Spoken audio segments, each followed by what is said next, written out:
selling EP, and there's a track on it that's titled "The Bastard Son of Dean Friedman." Now, I didn't believe him. I thought he was just pulling my leg until I landed at Heathrow Airport, and he showed me. There was the record. I should have grabbed it off the floor. And there he was, and at first I was a little nervous, as you can well imagine, until I did the math, and I calculated in order for me to have fathered this guy Nigel Blackwell, the lead singer for Half Man Half Biscuit, I would have had to have done so when I was 7 years old. Now, granted, I was a precocious child, but not that precocious. So when I finally sat down to listen to it, and I'm going to play it for you folks right now. This is the video. The audio is the actual recording, and I grabbed some of the live performance, so it's a little out of sync, but you'll get a good idea. Here they are, Half Man, Half Biscuit, with Nigel Blackwell, lead singer, and singing "The Bastard Son of Dean Friedman."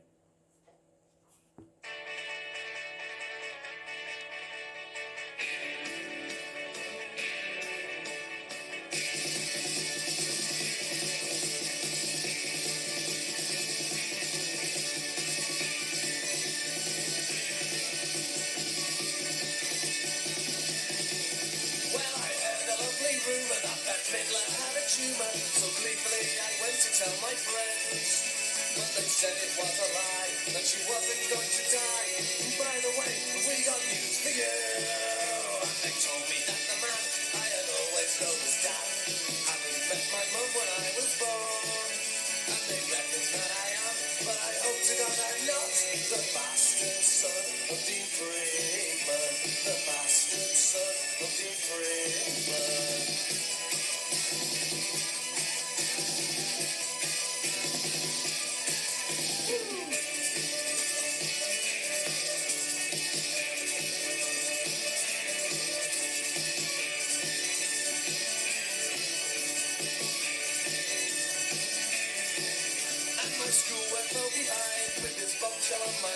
The art teacher said he understood, but he could only sympathize with the sadness in my eyes, even though he showed me the grief.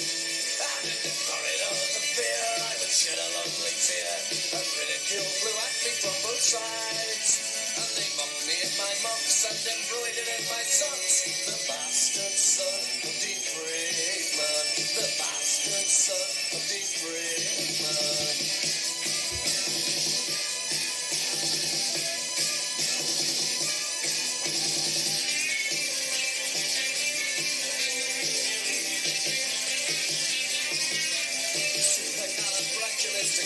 Much glad back.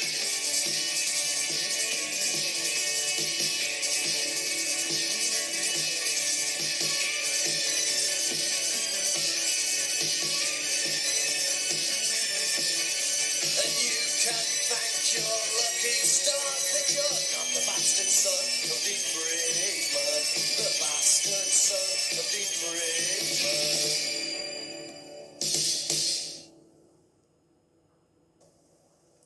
What you got to know,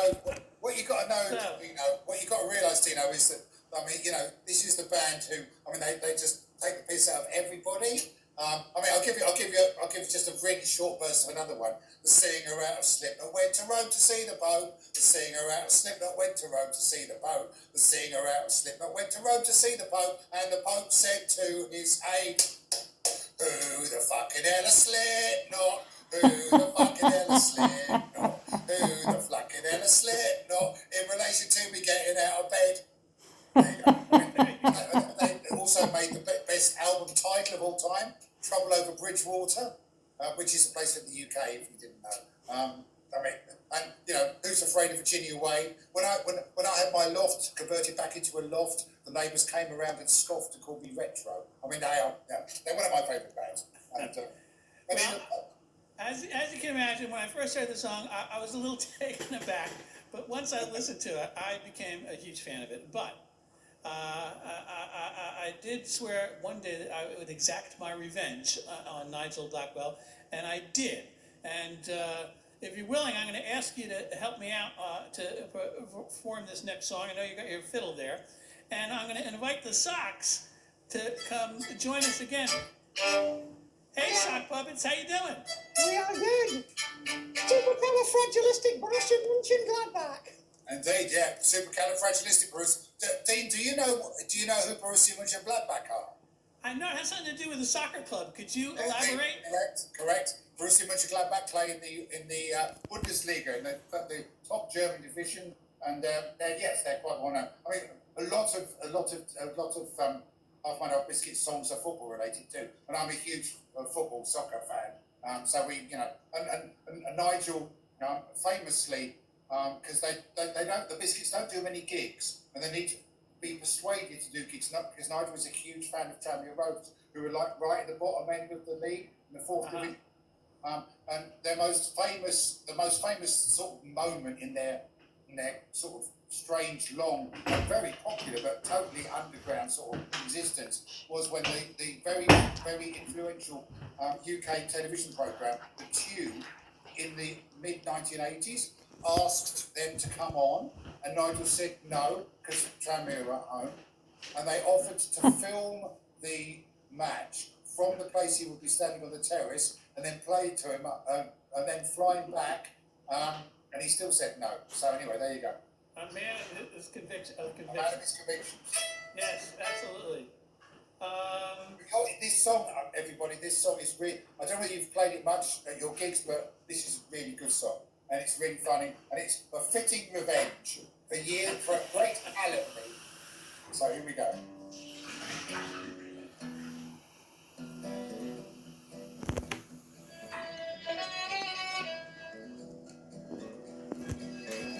There was a humble baker,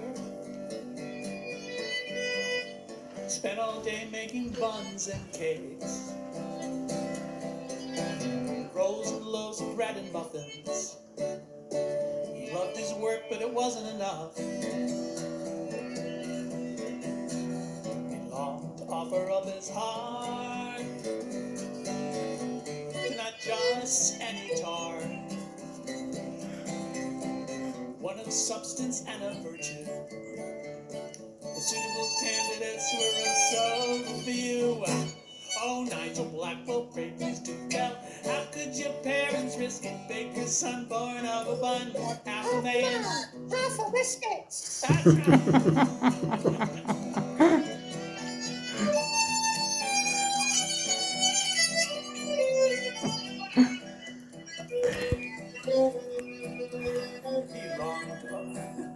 He gently took her from the oven. Her sweet scent set off waves of loving. His eyes beheld her flaky crust. He thought I mustn't, but I must. Last Nigel's dad could not resist her. He held her close and then he kissed her. Before another word was uttered, his mama's buns were buttered. Nigel Blackwell, pray please do tell. How could your parents risk it? Baker's son, born of a bun, half a man, Half a biscuits. That's right.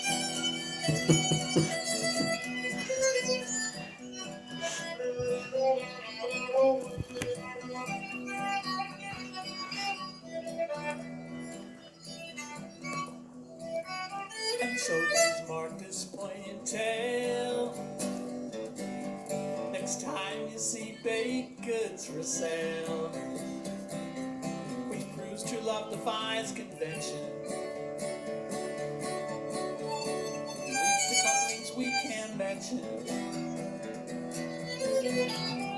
So it comes as no surprise, the needy baker's dough did rise.